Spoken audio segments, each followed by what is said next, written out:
തിരുപ്പിറവിക്കാലം, പ്രത്യക്ഷീകരണ തിരുനാൾ. തിരുവചനം: അവർ വീട്ടിൽ പ്രവേശിച്ചപ്പോൾ മറിയാമ്പിയോടുകൂടെ ശിശുവിനെ കണ്ടു. തങ്ങളുടെ നിക്ഷേപപാത്രങ്ങൾ തുറന്ന് സ്വർണവും മീറയും കുന്തിരിക്കവും അവിടത്തേക്ക് കാഴ്ചവെക്കുകയും ചെയ്തു. മത്തായിയുടെ സുവിശേഷം 2:11. 3 രാജാക്കന്മാർ ബത്ലഹേമിൽ എത്തി ദിവ്യ ഉണ്ണിയെ സാഷ്ടാംഗം വീണ് ആരാധിച്ചു.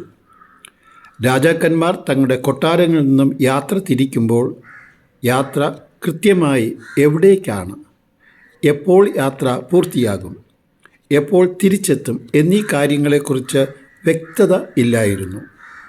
യാത്ര തിരിക്കുമ്പോൾ ശരിയായ ഉത്തരം ആർക്കും കൊടുക്കുവാൻ ആയില്ലെങ്കിലും ഉള്ളിൻ്റെ ഉള്ളിൽ ഒരു ഉറപ്പ്, നക്ഷത്രം വഴി തെറ്റിക്കുകയില്ല എന്നുള്ളൊരു വിശ്വാസം രാജാക്കന്മാർക്ക് ഉണ്ടായിരുന്നു.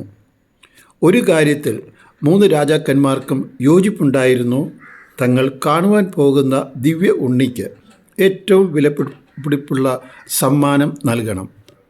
അവർ തങ്ങളുടെ സമ്മാനങ്ങൾ പെട്ടിയിൽ കരുതി. ഉണ്ണിമിശിഹായുടെ സന്തോഷം അവർ കാഴ്ചവെച്ച സമ്മാനങ്ങളെക്കാൾ തന്നെ കാണുവാൻ അവർ എടുത്ത വിലപ്പെട്ട തീരുമാനം നടപ്പിലാക്കുവാൻ സഹിക്കേണ്ടി വന്ന ത്യാഗവും, വഴിയിലുള്ള എല്ലാ തടസ്സങ്ങളും അതിജീവിക്കുവാനുള്ള അവരുടെ പ്രതിബദ്ധതയും ആയിരുന്നു.